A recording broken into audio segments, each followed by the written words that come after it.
Hi everyone, I'd like to do a shout out to our sponsor, Bako Diagnostics. Early detection is the single most important factor in improving patient outcomes.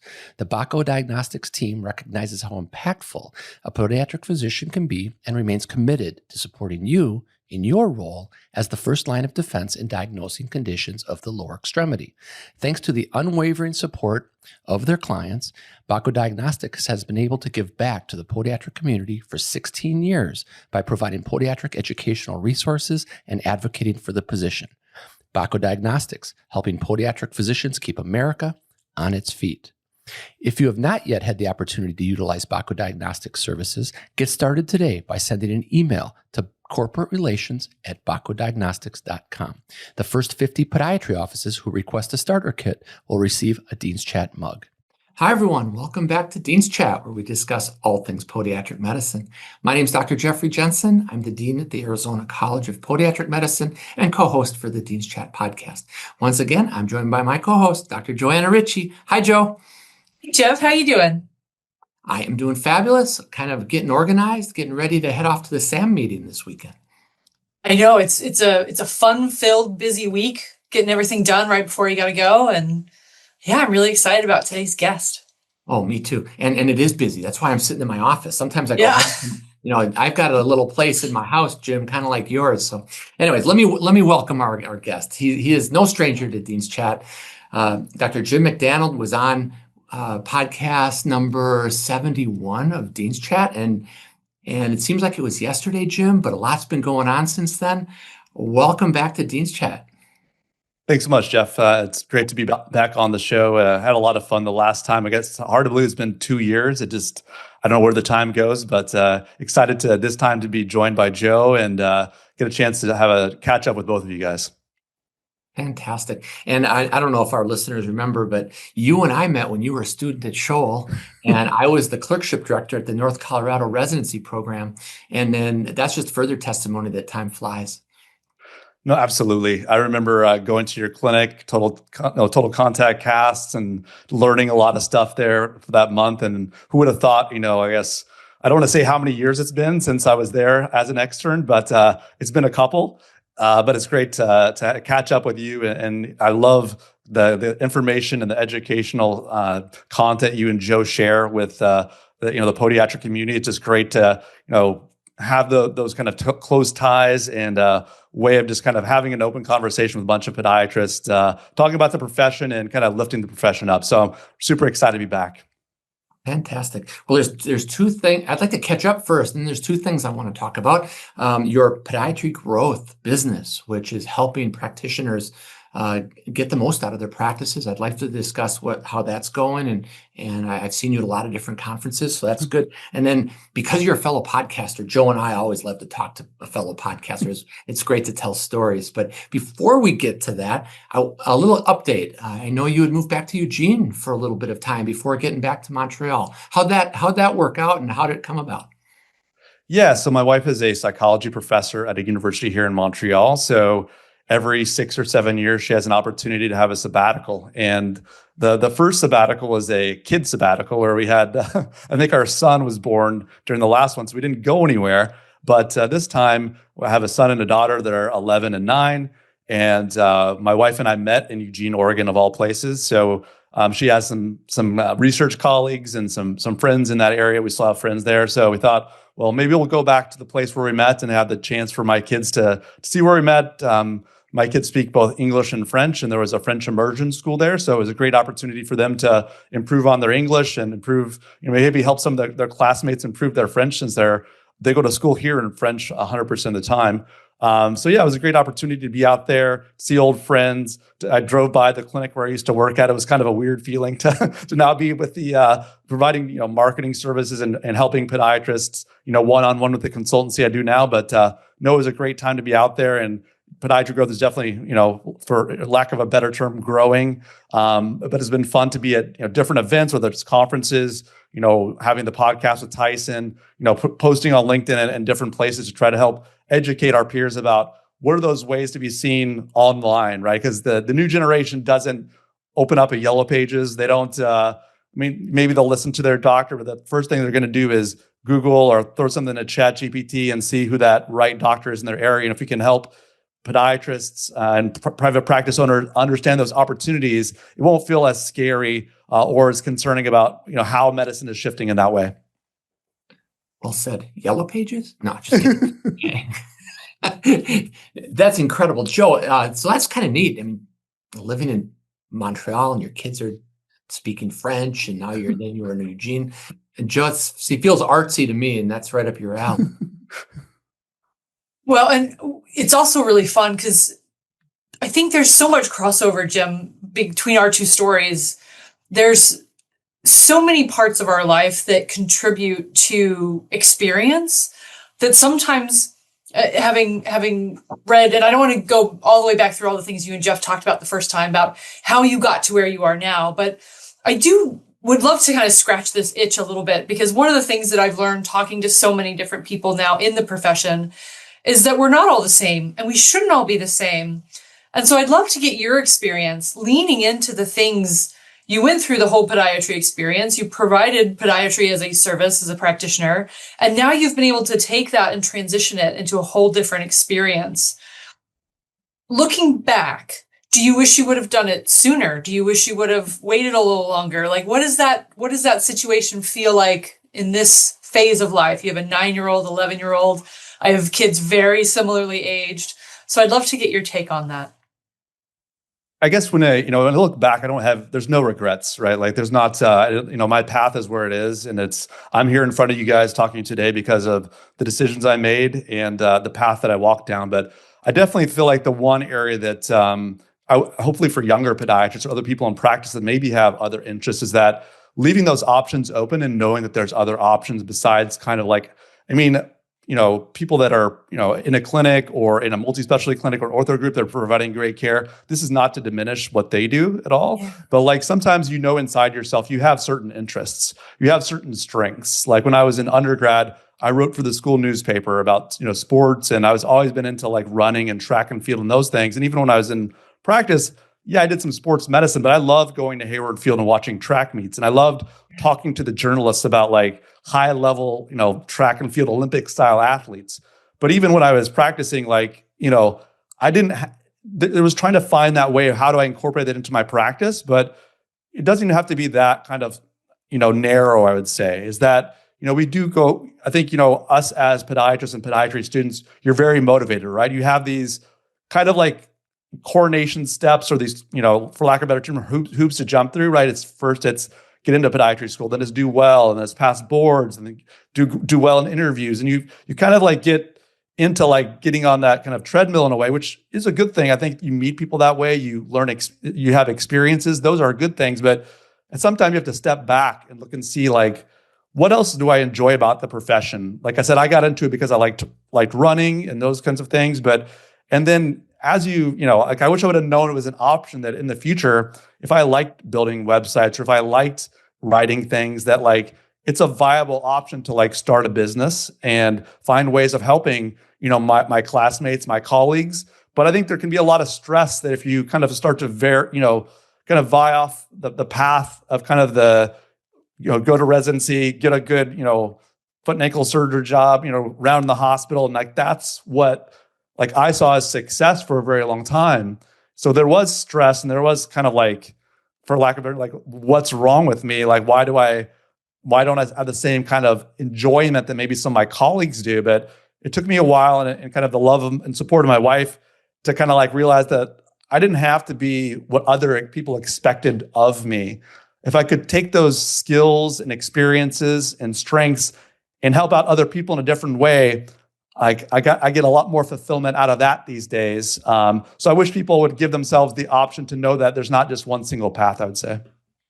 Yeah. Oh, I love that so much, because I agree. There was a tremendous amount of friction. And I remember like, you always feel like you have to figure this stuff out.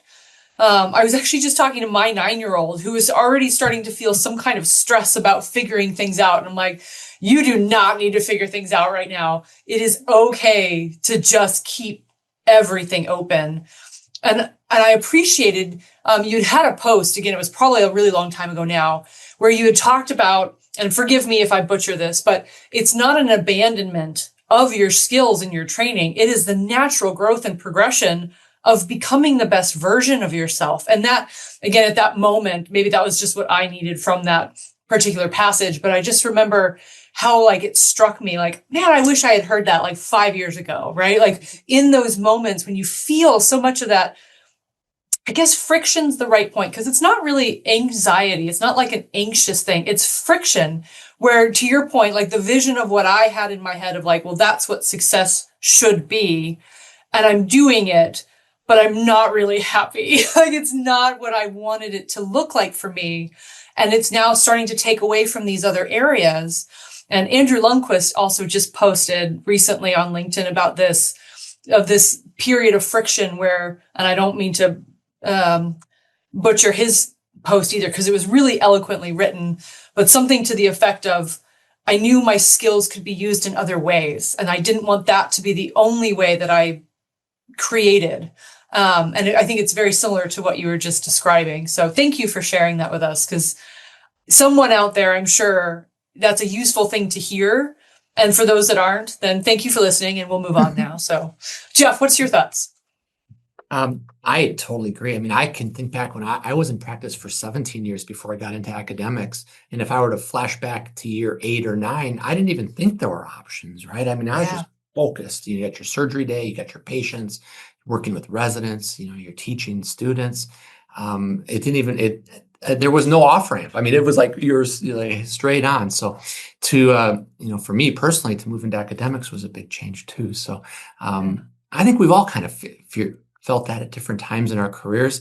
And I like your term friction, Joe. I think that's exactly what it is, because it's not angst like, oh my God, but it's friction. I think that's a good way to frame it.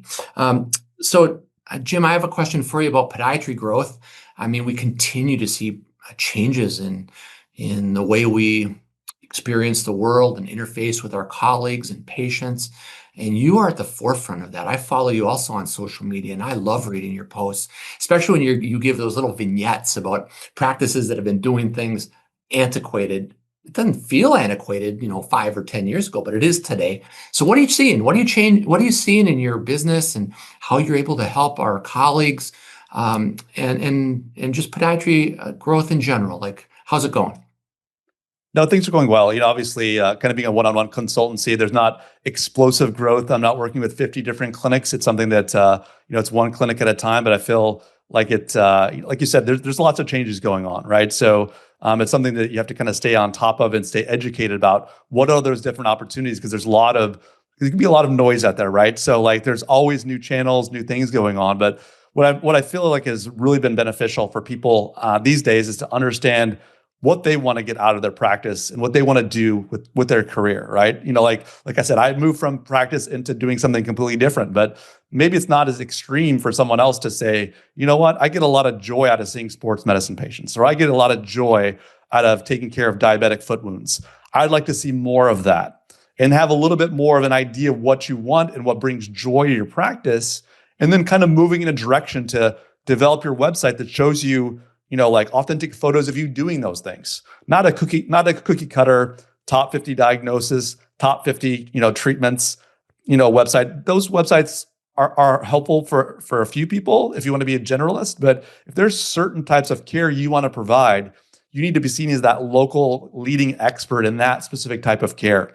If you advertise or you show on your website that you do sports medicine, people are still going to come to you for bunions and for ingrowns, and if you feel like you've got enough sports medicine patients, you want to, have an associate do those things, or there's a nice podiatrist down the road that you have a good relationship with, you can feed them that. But I think what I'm finding now is that, especially if you're in a small area, it may not work for you, but if you're in a suburban area or a metro area, you can really niche down into an area of a type of care, whether, maybe it's shockwave or, MIS surgery. If there's certain things you really want to do, you have to be deliberate about it.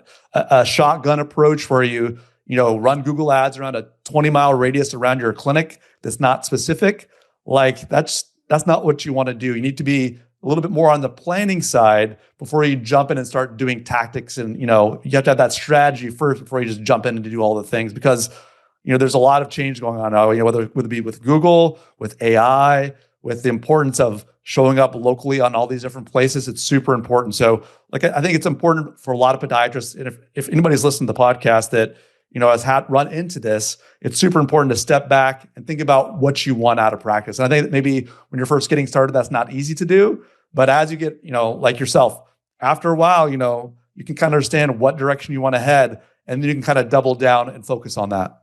We all know that early detection is the most important determination in improving patient outcomes. Bako Diagnostics remains committed to supporting you in your role as the first line of defense in diagnosing lower extremity pathologies. Bako Diagnostics, helping podiatric physicians keep America on its feet. Joe, one more follow-up to that. So, it sounds like you're creating your own world. That's what you're suggesting for these docs. Has it changed over the years? Because when I was in practice, and I hate to date myself here, but when it got into academics in 2010, but we had our referral networks, right? We had all of our referring docs, and if they had a young child with an ingrown nail or an older diabetic patient that needed nail care or a bunion, right? I mean, they would send everything your way. Is that still going on, or is that changing? What I'm seeing is a lot of consolidation, to be honest, whether it be your super groups, your multi-specialty clinics, podiatrists, working, which is great that they're getting hired by orthopedic groups, but it kind of leads to kind of an insular situation where a lot of those outside referrals aren't going to the private practice doc anymore. It can be a real struggle to try to, their referral network is essentially kind of broken now. So you have to be a little bit more proactive about showing the world who you are, why you're the expert, and why they should come to you, because it's one of those things where if they don't know you exist, if you're invisible online, you don't have the referral networks, that can be a problem.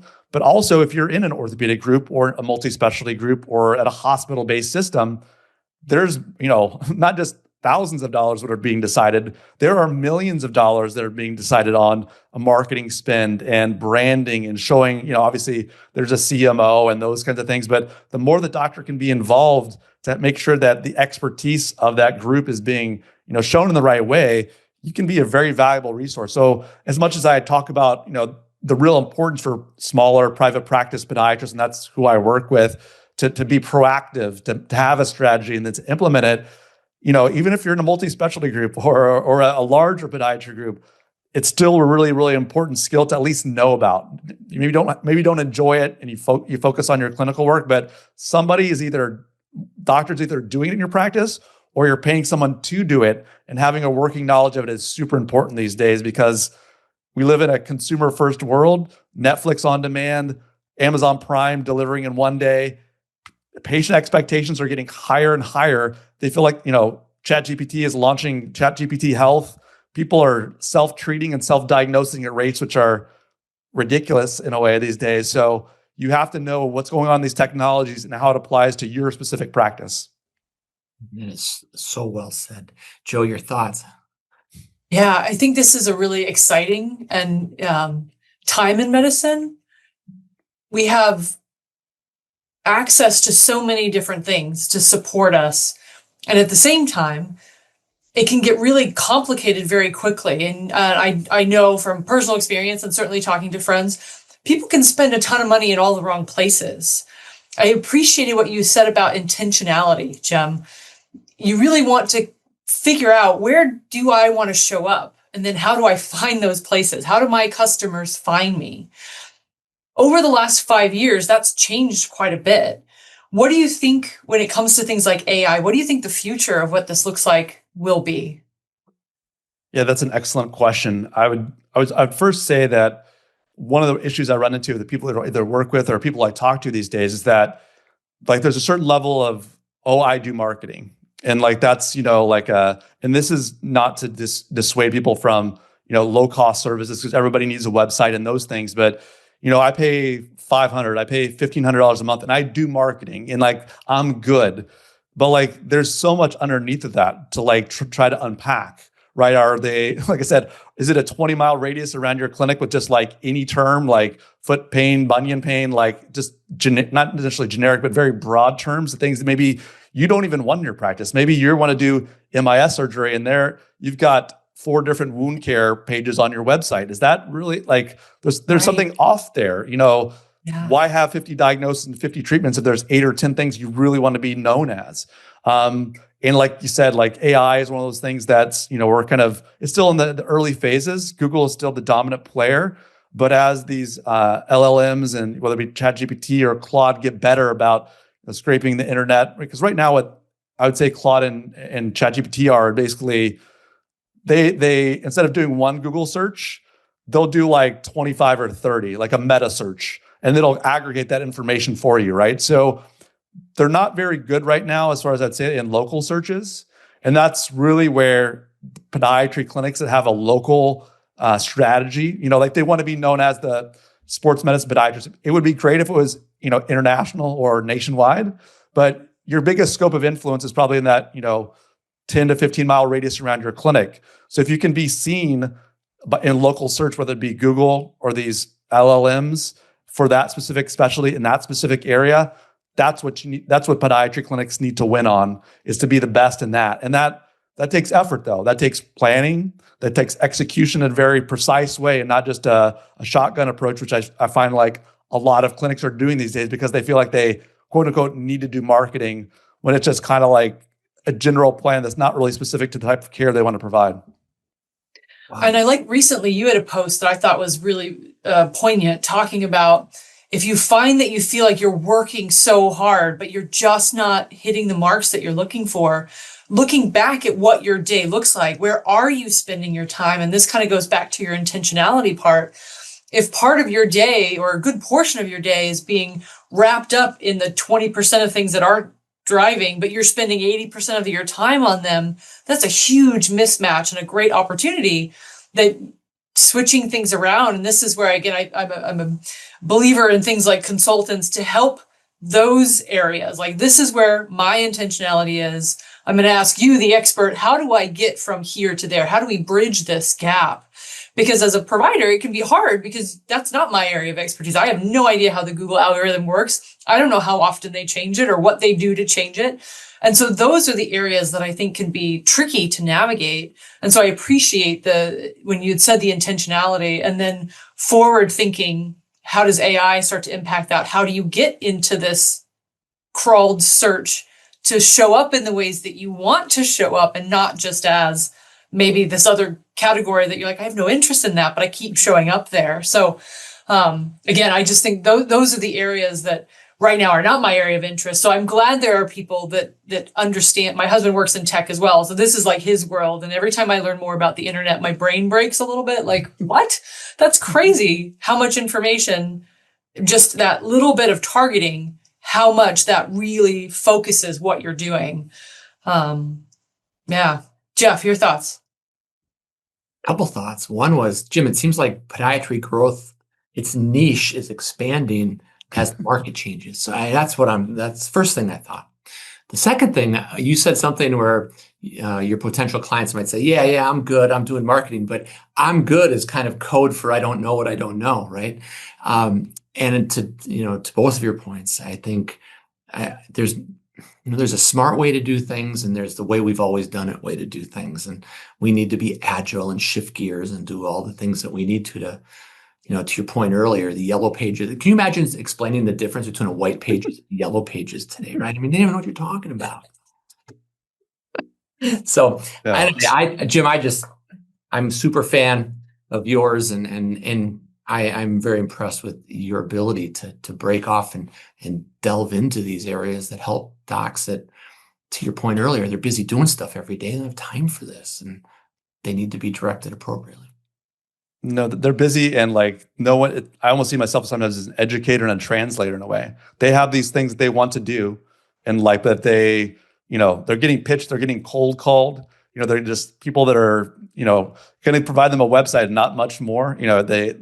So if I can find ways to actually help them deliver and help so they can reach their goals, and then have a practice in a clinic that lights them up and gets them excited to come in each day. That's really what I see my job is, right? It's not I'm the website guy, or you're the Google guy, or that kind of stuff. It's like, no, we're working together, right? You're not just gonna like hand this off to me and I'm gonna make the website and things are going to be perfect. We have to, work in a symbiotic relationship to make sure we can get those results for the clinic that you hope to get. Oh, that's fantastic. And having that expertise of you've done it, you've lived it, you know where those friction points are, you know where those blind corners might be. And now having the other side of the expertise to bridge that gap. Again, I think that's such a valuable resource. So I appreciate all your content, and I think that it's awesome to have that kind of very specific expertise to offer to people to help them get the most joy out of their life, because that is what we should all be looking to do. Is if there's things that are dragging you down, like, there's so much talk about burnout, but if there are things that are dragging you down, let's find a way to cut the fat, like just figure it out. And sometimes you need someone to help you figure out what that is, because you're so stuck in it. You need that hoist to lift you out of the mud or whatever it is that's just got those friction points. So I love it. Absolutely. So Jim, having you on the podcast is kind of like going to a party and there's like 100 people around and you have nothing in common with anybody. And you find that one person like, oh yeah, we got the same interest. So having you on as a podcaster is a special time, because we get to share stories about what it's like to do podcasts. And Joe and I, we're always like reviewing CVs and planning the next episode. And I was just going to share what the cool thing about today is you and I have been talking via LinkedIn, and we had to cancel recently, one because your kids had like a soccer game come up. And so, Joe, this is funny. I mean, today we're like, hey, maybe Jim would jump on with us. Literally, I texted you like 2 hours ago, and here we are. So this is great. You appreciate the need for agility and flexibility. No, that's my whole thing, right? When people are working with me, it's not, customer service to the middle manager, to the owner. Like, no, I enjoy working one-on-one with clinics. And yeah, just, our relationship, stemming back many years. And, if the conversation runs a little quiet, we can start talking running and marathons and all kinds of stuff. And I did live in Eugene. So, right, my daughter actually got to be buddies with Sally Kipyegon, who broke the world record in the 1500. And she got to be on the track with at the Prefontaine Classic this year, which was a big deal for her because she's she's 11, but she really got into Track Town USA when we were living there. So, wow. I ran on Hayward Field on the track just because I had to go there when I was in Eugene. Like, I just want to run around once and pretend that like I was here during its heyday. Maybe it's still its heyday. I don't know. But hey, let's talk about podcasting for a second. How is podiatry marketing going? Tyson's just a great guy to work with. I imagine it's easier with two, right? I mean, when Joe and I are co-hosting podcasts, it makes it easier than just doing it all on your own. No, absolutely. The conversation I have with him are really valuable. He brings a perspective, obviously him being from down under, and just his personality, his kind of joyful personality. It kind of really brings out a side of me that, it makes me see things in ways I wouldn't normally. I would say that we have a much easier job than you and Joe do, though, because, our podcast is basically Tyson and I talking together about very specific topics about marketing. We don't have to sometimes I think we've had one guest in over 200 episodes. We had Don Pelto on, and I had to do a little bit of, not too much research. I know Don pretty well, but you guys, I don't know, the amount of time and effort you put into, making good questions, getting to know the guest, reading out that guest bio every episode. You guys are the ones doing the real work. So. Well, the challenge, and Joe, you could comment on this, if it was just Joe and I doing a podcast, we'd be pontificating about a million things, education. No one would want to listen. I don't think so. Like Joe and Jeff in our own little world of, yeah, no, it's, honestly, I think in the beginning, it was almost like scripted. Like I would over plan, which is not a shock to anyone that knows me. And what's been really fun is to lean into the natural and organic parts of just having a conversation. And what's been really funny, Jim, is we don't have conversations as much anymore. Everyone is busy and running, and there's this and then that, and digital distraction is everywhere. And so it's been really fun to have 45 minutes of no phone interruptions, focused on someone and genuinely listening to what they have to say. And in my mind, knowing a couple key things that I want to ask them about because we've prepped looking at their CVs, but also just letting the conversation take its own shape. because people will say something sometimes that's so powerful. And it's almost like, hang on, I want to just let that resonate for a second. Can we talk about that one more time? And so it's been such a wonderful experience of learning how to, maybe not learning, but reminding myself of how to really listen and carry a conversation in a world that now is very digitally distracted. I don't know what your thoughts are on that, Jeff. Oh, I totally agree with you, because we're running, like just today, for example, we've been running nonstop. Yeah. At the office. We had a curriculum committee meeting and we were preparing for that, and it went overtime, and then you're behind. So the ability just to sit down and just say, all right, just, Jim, we get to just chat you up without any confusion or any disturbances is just a joy, actually. Yeah. And it's funny when people, sometimes some people are a little appropriately hesitant, like, well, what are you going to ask me? Like, this feels a little, and in fairness, like, we don't give people questions ahead of time, because we're not here to give a script. Like, I've done some podcasts where you get all the questions ahead of time, which is great because I can come feeling very prepared, but it does feel a little regimented, what's coming, you got to wait your turn, or you don't know who's going to speak.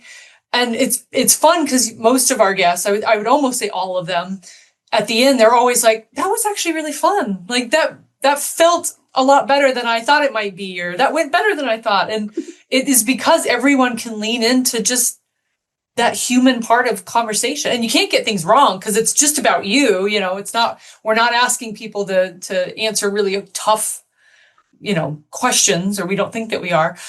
So it makes for, I think, an enjoyable experience, certainly on our end and our guests. And I'm hoping, based off feedback we get, that the audience is feeling the same way too, which is a wonderful cohesion. It's not the word I'm looking for, but.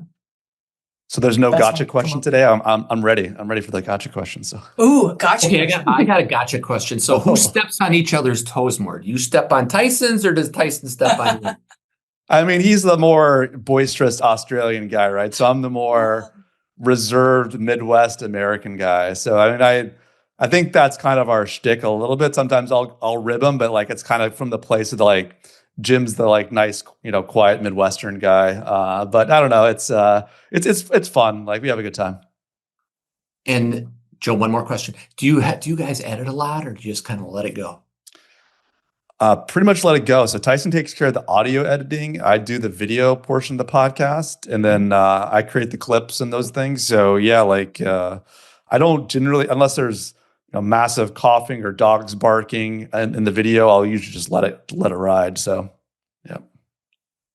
Well, we've had to edit a couple podcasts recently because I accidentally went on a rant one day. And I prefaced it with, we're going to have to edit this, but I'm going to say it anyway. Good disclaimer. Cathartic moments. It was therapeutic. And the good news too is I'll be in Arizona at the I think end of April, early May for the American Academy of Podiatric Sports Medicine Conference. I'm hoping that we can at least either meet up at the conference or get a chance to meet up with both of you in real life. It'd be a lot of fun. Oh, I would love that. Let's plan that for sure, Jim. Yeah. Well, Jim, thanks for impromptu jumping on a podcast with us. This is fabulous. A lot of good information for our listeners and for all the private practitioners that are trying to figure out a way to find their niche. I mean, what an incredible opportunity you provide them to help.